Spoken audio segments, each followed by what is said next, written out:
Hello and welcome back guys, this is Shreya माने। और आज के इस वीडियो में हम जानेंगे पूरी तरीके से वन नेशन वन इलेक्शन, क्या उसके परिणाम होंगे, क्या दुष्परिणाम होंगे और कैसे अभी हमारा देश आगे बढ़ रहा है। इन सब चीज़ों के बारे में हम देखेंगे। बाकी दुनिया में भी इलेक्शन सिस्टम कैसी है वो भी हम एक शॉर्ट व्यू में जानने की कोशिश करेंगे। So without wasting any further time let's get started. जैसा कि हमने देखा रिसेंटली श्री रामनाथ कोविंद जी जो हमारे फॉर्मर प्रेसिडेंट थे, उनके अंडर उनके चेयरमैनशिप के अंडर एक कमेटी बैठाई गई है टू रिव्यू, देखने के लिए कि अगर वन नेशन वन इलेक्शन हो सकता है या नहीं, अगर हो सकता है तो कैसे हो सकता है। एंड अभी जो स्टेट्स के जो इलेक्शंस हो गए हैं या होने बाकी है तो वो एक साथ हम लाए कैसे और ये वन नेशन वन इलेक्शन किया कैसे जाए। ये अगर हम प्रस्ताव देखेंगे तो ये पहले भी बहुत बार आ चुका है चीफ इलेक्शन कमीशन के ऑफिस से 1983, 1999 and even under law commission के रिपोर्ट में भी इस बारे में सुझाव किया था कि कैसे होना चाहिए, किस तरीके से होना चाहिए और कैसी जो बाजू की कंडीशंस, आजू बाजू की उस समय देश में कंडीशंस होंगी तो वो क्या होंगी और क्यों होने चाहिए ये इलेक्शंस या फिर नहीं होने चाहिए, इस सब पे बोला है। तो अभी हम सबसे पहले जानते हैं कि वन नेशन वन इलेक्शन ये चीज क्या है। वन नेशन वन इलेक्शन जो नाम में ही बताता है कि एक देश और एक मतदान, ठीक है।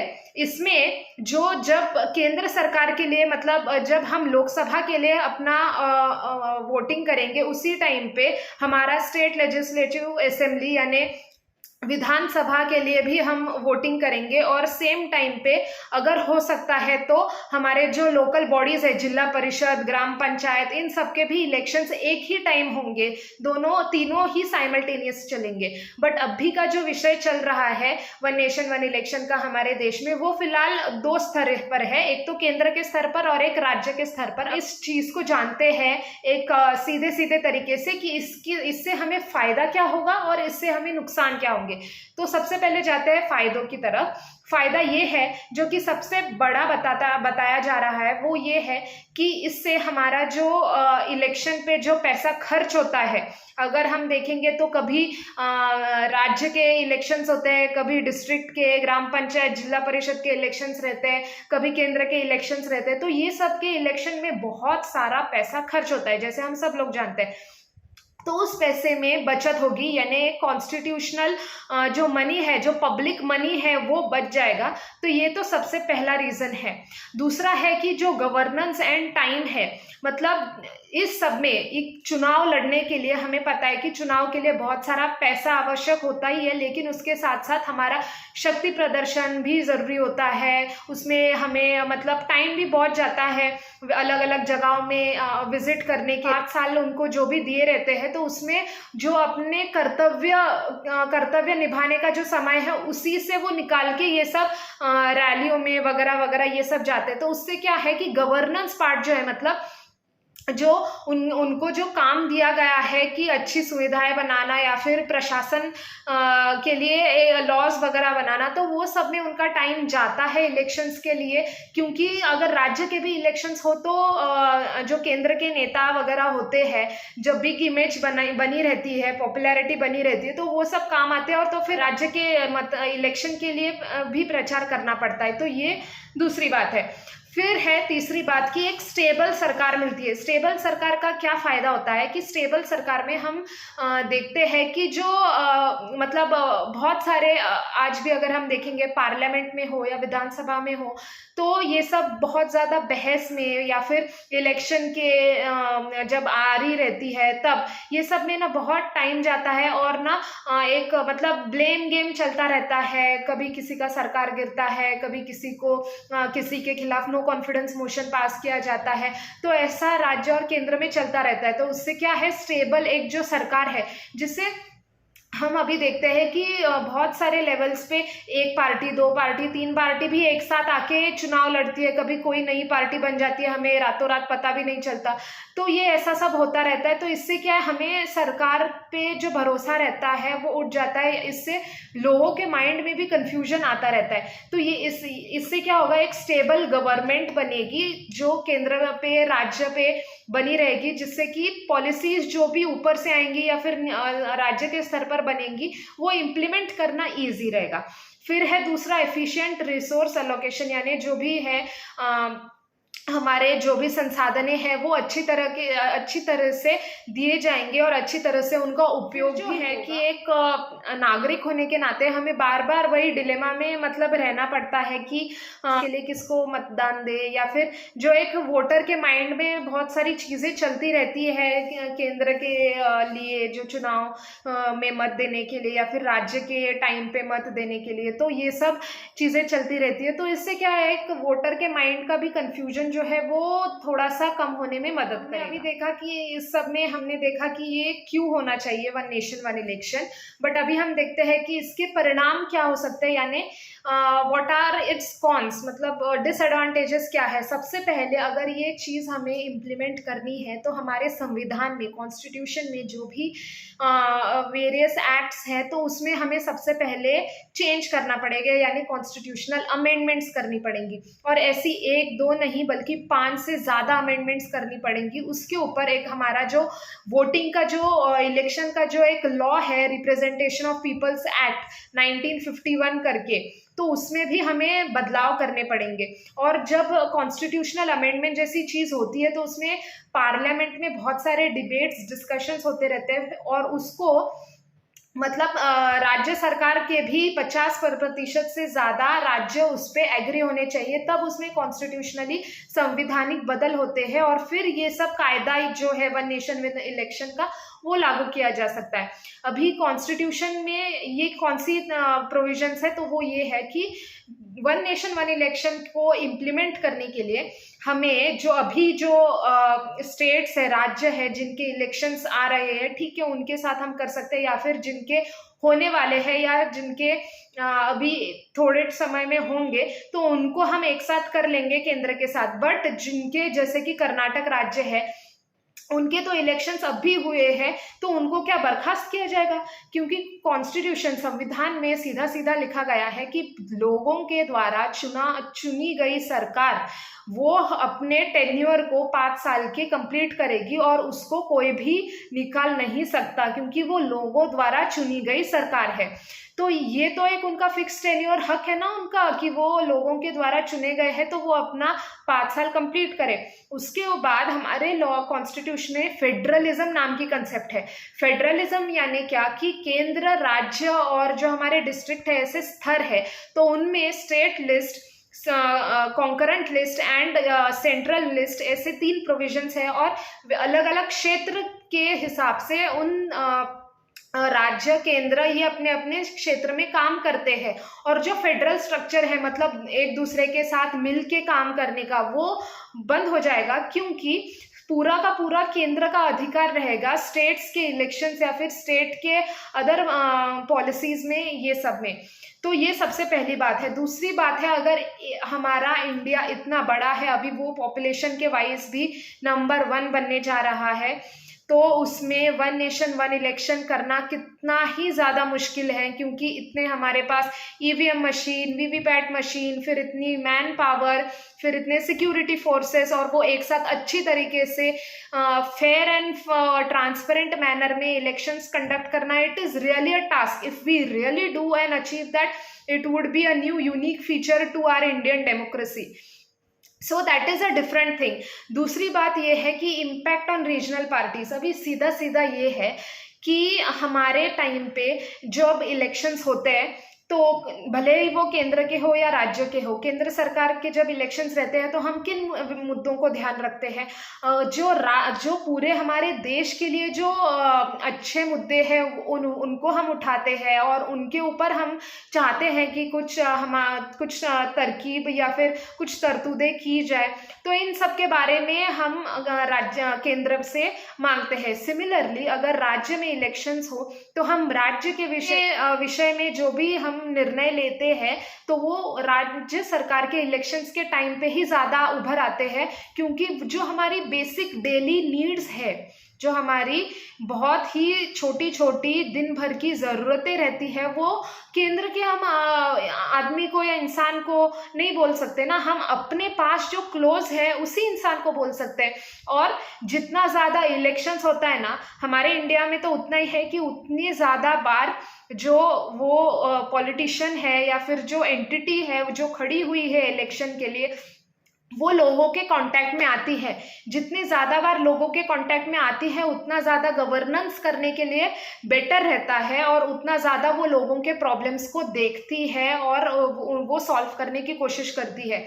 अगर हम राज्य के केंद्र के एक ही साथ सिर्फ 5-5 साल के बाद इलेक्शंस करते रहेंगे तो 5 साल तक हमारे कोई प्रॉब्लम नहीं सॉल्व होंगे जब तक इलेक्शंस नहीं आएंगे। क्योंकि ऐसा तो भारत में चलता रहता है कि जब तक इलेक्शंस नहीं आते कोई हमारी तरफ आता ही नहीं है, कोई हमारे ज़रूरतों का ध्यान रखता ही नहीं है, हमें ही बहुत मतलब परेशानी झेलनी पड़ती है। एक गवर्निंग बॉडी है वो लोगों के करीब आएंगी, उतना ज़्यादा लोगों के जो समस्याएं हैं दिन भर में, उनको जो भी डे टू डे लाइफ में समस्या है वो हल होने के चांसेस ज़्यादा रहेंगे, जिससे एक मतलब हम बोलते हैं ना कि नागरिकों का भी पार्टिसिपेशन रहेगा गवर्नेंस में। तो ये पहली बात है। अभी वन नेशन वन इलेक्शन ये क्या पहली बार हो रहा है इंडिया में? तो वो बात नहीं है। जब हमारा भारत देश स्वतंत्र हुआ था 1947 में, तो उस टाइम से हम मतलब केंद्र के और राज्य के इलेक्शंस एक ही साथ करते थे। फिर 1957 के दौरान उन इसमें खेद होने लगा, क्योंकि जो रीजनल पार्टीज़ है, तो रीजनल पार्टीज़ में क्या हुआ, कुछ ऐसे मतलब डिमांड्स मतलब उठ गई, और फिर वो केंद्र की जो पार्टी है उनमें उनके साथ थोड़ा बहस वगैरह हो गया। तो केंद्र के पास उस टाइम पे पावर था और अभी भी है कि वो उन्होंने फिर जो प्रेजेंट गवर्नमेंट थी तो वो बर्खास्त करके न्यू इलेक्शंस के लिए ये हुआ। तो जैसा कि अभी हम इधर देख सकते हैं कि ये जो चार्ट मतलब ये एक स्टैटिस्टिकल डाटा है जिसमें बताया गया है कि 1950 से 1960-67 तक जो भी मतलब रीजनल पार्टीज़ कितनी थी, स्टेट पार्टीज़ कितनी थी, पहले दोनों के टाइम पे इलेक्शंस मतलब एट द सेम टाइम केंद्र के और राज्य में इलेक्शंस होते थे, तो केंद्र की पार्टी के आने के चांसेस कितने थे और वो कितने स्टेट्स में आ रही थी, फिर कैसे कैसे वो नंबर बढ़ गया ने, अगर दोनों के साथ एक साथ हो रहे थे तो out of how many states, कितने स्टेट्स पे केंद्र के सरकार ही स्टेट्स में भी आ रही थी। तो ये पूरा हम डाटा यहाँ पे देख सकते हैं। तो इस डाटा से यही पता चलता है कि मतलब बहुत ज़्यादा चांसेस है कि अगर सेम टाइम पे इलेक्शंस कंडक्ट हो तो जो राज्य में मतलब केंद्र में जो पार्टी है वही पार्टी राज्य में भी आ जाएगी। तो रीजनल पार्टीज़ है वो उनका धीरे धीरे वो कम होती जाएंगी, या फिर उनका अगर से ही नहीं रहेगा, पावर इम्प्लीमेंटेशन ही उनका नहीं रहेगा, तो वो कैसे हमारे लिए काम कर पाएंगे, कैसे हमारे मुद्दे उठा पाएंगे। तो वही बात है कि जो रीजनल पार्टीज़ है वो बहुत कोर कंसेप्ट है हमारे इंडियन डेमोक्रेसी का। इंडिया एक ऐसा देश है जो कि भिन्न भिन्न भाषा है, कल्चर है, यहाँ पे अलग अलग जाति धर्म के लोग रहते हैं। तो इन सब के लिए ना उनके रिप्रेजेंटेटिव्स होना और उनके एकदम समीप उनकी गवर्निंग बॉडी होना ये बहुत ही ज़्यादा आवश्यक है। तो इसके लिए रीजनल पार्टीज़ होना बहुत ज़्यादा आवश्यक है। हमने अगर देखा कि प्लानिंग कमीशन को क्यों बंद किया गया, क्योंकि प्लानिंग कमीशन का अप्रोच क्या था, टॉप टू बॉटम अप्रोच था। ऊपर केंद्र में पॉलिसीज बनाई जा रही थी और फिर वो नीचे इम्प्लीमेंट की जा रही थी। नीति आयोग के आने से क्या हुआ कि जो नीचे के प्रॉब्लम्स हैं उनको मद्देनजर रखते हुए फिर पॉलिसीज बनाएंगे, मतलब डाउन टू टॉप अप्रोच अपनाया गया था, ताकि लोगों की समस्या लोगों के सॉल्यूशंस के द्वारा ही हल हो। वैसे ही जितना क्लोज गवर्नेंस लोगों के पास रहेगा उतना ज़्यादा अच्छा रहेगा। हमारे श्री सी राजगोपालचारी इन्होंने भी कहा था कि यूनिफॉर्मिटी हम जो ला रहे थे, मतलब uniformity is not necessary unity. Uniformity लाना ये एक अखंडता का प्रतीक नहीं है, क्योंकि भले ही डाइवर्सिटी हो, भिन्नताएं हो, इसमें भिन्नताओं को समान रूप से हमें प्रोटेक्ट करके उनको उनके अधिकार देना और एक साथ रहना, इसको बोलते हैं डाइवर्सिटी एंड डेमोक्रेसी। बाकी देशों में कैसा चल रहा है अगर वो देखते हैं तो केवल 3 ऐसे देश हैं जिनमें साथ में होता है, नेपाल और स्वीडन तो और साउथ अफ्रीका। बट इन तीनों अगर हम 3 देश देखेंगे, बेल्जियम, स्वीडन, नेपाल, तो ये बहुत छोटे देश है और उनके स्तर पर ये इजीली हो सकता है और इजीली ये होता भी है क्योंकि इतने नंबर ऑफ रिप्रेजेंटेटिव्स भी नहीं रहते और इतना मतलब चुनाव भी करने के लिए ज़रूरत नहीं पड़ती, तो वो बहुत छोटे देश है। अगर साउथ अफ्रीका में के बारे में देखा जाए तो उनके इसमें हमारी तरह जो वोटिंग सिस्टम है वो नहीं रहती। सिमिलरली जो यूएसए है, जो बहुत ज़्यादा लोग बोलते हैं कि यूएसए में ऐसी सिस्टम है क्या, तो यूएसए में क्या है ना, बहुत ही ज़्यादा फेडरल स्ट्रक्चर है क्योंकि उनके स्टेट्स के पास भी हर चीज़ के अधिकार है। मतलब उनके 50 स्टेट्स है, 50 स्टेट से मिलके एक USA, United states of America बनता है जो कि प्रेसिडेंशियल इलेक्शन लड़ता है। तो उसमें प्रेसिडेंट्स को सारे देश मिलके एक साथ इलेक्ट करते तो है, बट उनकी जो इलेक्शन सिस्टम है वो हर अपने स्टेट की, 50 स्टेट है, 50 स्टेट्स की अलग अलग इलेक्शन सिस्टम है और वो अलग अलग इलेक्शन सिस्टम से लोग अलग अलग तरीके से मतलब उनके रिप्रेजेंटेटिव को सामने लाते हैं और फिर वो एक प्रेसिडेंट आगे आता है। उनके इसमें जो स्टेट्स है उनको भी बहुत सारे अधिकार है, जैसे वो अपने टैक्स के लिए लॉ बना सकते हैं, अपना खुद का करिकुलम बना सकते हैं बच्चों के लिए। तो ऐसे बहुत सारे प्रोविजंस है। हमारे इंडिया में वैसे नहीं है, हम सब मतलब हमारे एक धारा के अंदर चलता है जिसमें स्टेट्स को सेंटर को कोऑपरेट करना होता है। सिमिलरली केंद्र को भी स्टेट्स के मुद्दों को नज़र रखते हुए पॉलिसीज या फिर प्रोग्राम्स वो सब चलाने पड़ते हैं। हालिया में हमने देखा कि जीएसटी जो आया उससे क्या हुआ, 1 नेशन 1 टैक्स हुआ। हाँ, ये बात सही है कि जो पूरा कैस्केडिंग इफेक्ट था, जो मल्टीपल टैक्स थे, वो अभी सब बंद होके एक टैक्स के अंदर आए। बट क्या हमने इस बात को मद्देनजर रखा कि जो स्टेट्स की पावर यानी जो स्टेट के पास अधिकार था कर वसूल करने का और उसको ये अभी अपने राज्य के लिए उसका खर्चा करने का, तो वो पूरी तरह से बंद हो गया क्योंकि स्टेट्स की पावर मतलब स्टेट्स को टैक्स कलेक्ट करने के पावर पूरे खत्म हो गए और ये फेडरलिज्म के खिलाफ से बहुत ही अनुचित चीज़ है।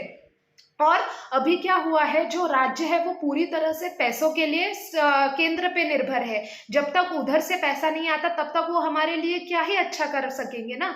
और अगर पार्टीज डिफरेंट हो केंद्र में और राज्य में तो मतलब फिर देखने वाली बात नहीं है। कब कैसे विकास होगा वो तो उस राज्य के भाग्य पर ही निर्भर रहेगा। तो ये सब समस्याएं आती रहती है। और क्या है, कोई भी चीज़ है जैसे 1 नेशन 1 राशन कार्ड, ठीक है, अच्छा है, कोई भी चीज़ का एक पूरा है ना आढ़ावा लेना पड़ता है, उसके आगे पीछे ये सब चीज़ें देखनी पड़ती है। ऐसे ही नहीं मतलब नहीं क्या अगर मेजॉरिटी में हो तो एक एक्ट या फिर एक लॉ पास कर दिया, ऐसे नहीं है। उसके ऊपर बहुत सारा डिबेट होना चाहिए, डिस्कशन होना चाहिए क्योंकि इंडिया एक ऐसी क्रिटिकल कंट्री है जिसमें कंपटीशन, डाइवर्सिटी होने के कारण कंपटीशन को बहुत ज़्यादा स्कोप है और जब तक कंपटीशन नहीं होगा ना तब तक विकास भी नहीं होगा। जैसे कि 1980s के बाद में हम देखते हैं कि जो सारे साउथ के स्टेट्स थे, आंध्र प्रदेश, कर्नाटका, केरला, तमिलनाडु, ये सब में क्या थी तब उस समय पावर थी टैक्सेस की वगैरह वगैरह।